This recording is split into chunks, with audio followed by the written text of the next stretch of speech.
I would like to ask the new finance minister, after 44 years becoming a Chinese Malaysia finance minister, so what will you do in the future to be different to the previous, and what kind of reform will you perform in the future? You're from I'm from China. Phoenix, China. I'm sorry, I don't consider myself as a Chinese.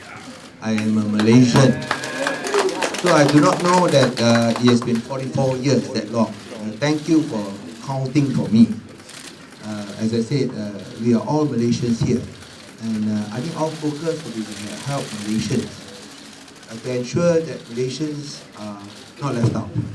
And also, as Tun has said, in the campaign that we want to review all contracts that are not in favor or does not benefit Malaysians, to ensure that the rights of Malaysians are protected, their job opportunities are protected, and their business opportunities are protected. I think that will be one of our main considerations. I think the primary focus will be still on helping those who find very hard to make ends meet. So I think our focus will be see how we can make their lives a little bit easier, whether in terms of abolishing GST, BRIM, maintaining BRIM payments, and of course the petrol prices. So I'll leave that to the Prime Minister.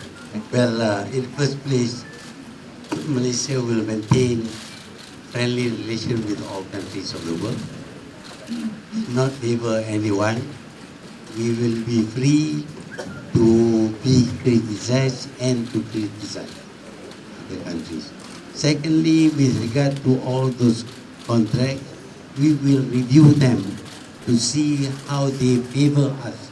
We want to benefit from those contracts, and whatever decision we make will be based on the study.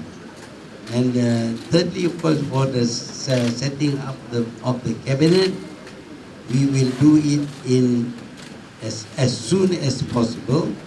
By next week, we'll have all the 10 places filled, and we will try to expedite the setting up the full cabinet within 2 or 3 weeks. Like there is sufficient evidence that an investigation into certain things that has been done by the former Prime Minister has to be done, and if necessary, the rule of law will apply. Previously, the whole idea about Bina Semula Negara was based on saving the voters from Barisan Nasional. But right now we are seeing so many of these Barisan Nasional MPs are jumping over to Pakatan.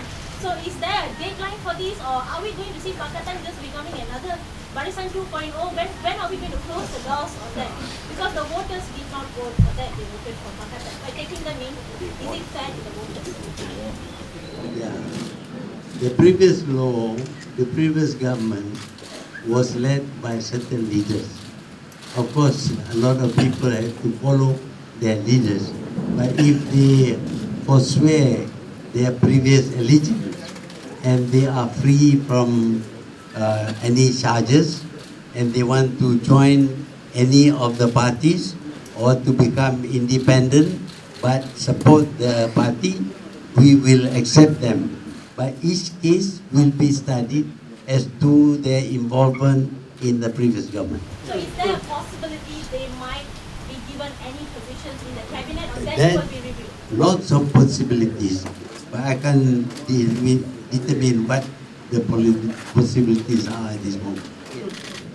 It is true that I prevented Najib from leaving the country.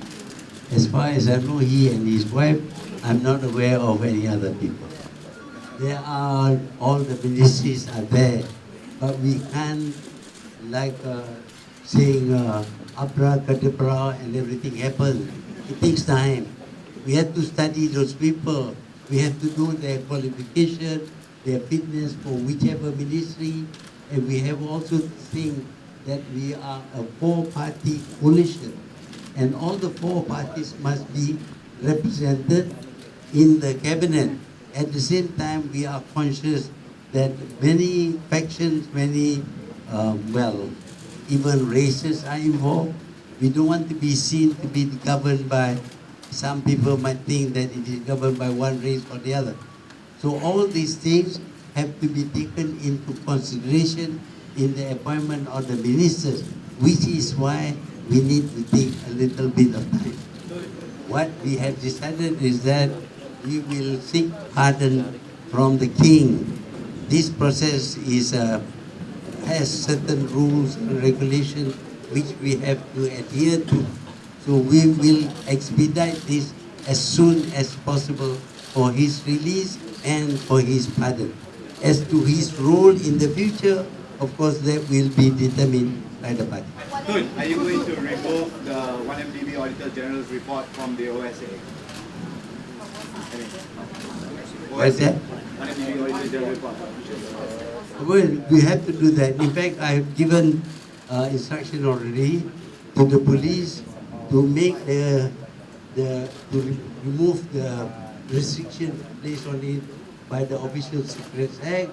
They will then submit the report to me, and I will study it in order to release it. We have placed certain restrictions on a number of people who may be involved in wrongdoing or in making wrong decisions. So at the moment, we are, we don't have an attorney general. Tun, what about Sarawak Pakatan? Sorry, Sarawak Pakatan. Very quick. Sarawak Pakatan said that. No. They have a committee. The whole setup is made up of a group of prominent people, including Zeti. They have some expertise. Of course, they, if necessary, they can choose some other experts to work with them, whether as part of their group or as a kind of subsidiary body. We want to do it as quickly as possible. It is a very complex thing because it involves a lot of people, it involves a lot of decisions made, and the money, as you know, has to be investigated as to the money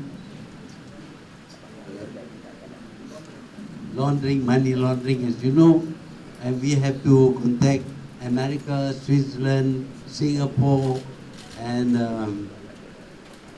Luxembourg, Switzerland, and we have to contact them to get all the data on what happened to 1MDB money. We have to sift through and determine which reports are valid, which reports are not valid. So it will take time, but we will want to act as soon as possible on whatever little information that justifies ourselves taking action, including, of course, detention or arrest or even preventing them from going abroad. There are a lot of complaints against him, all of which have to be investigated, and because of the complaints being made, and we find that some of the complaints are valid, we have to act quickly because we don't want to be saddled with the problem of extradition from other countries. As soon as we have appointed them, I want to do things as quickly as possible, but it's not always easy to just make a determination when candidates come from various parties. Women, yes. Women and young people, young minds are needed in the cabinet.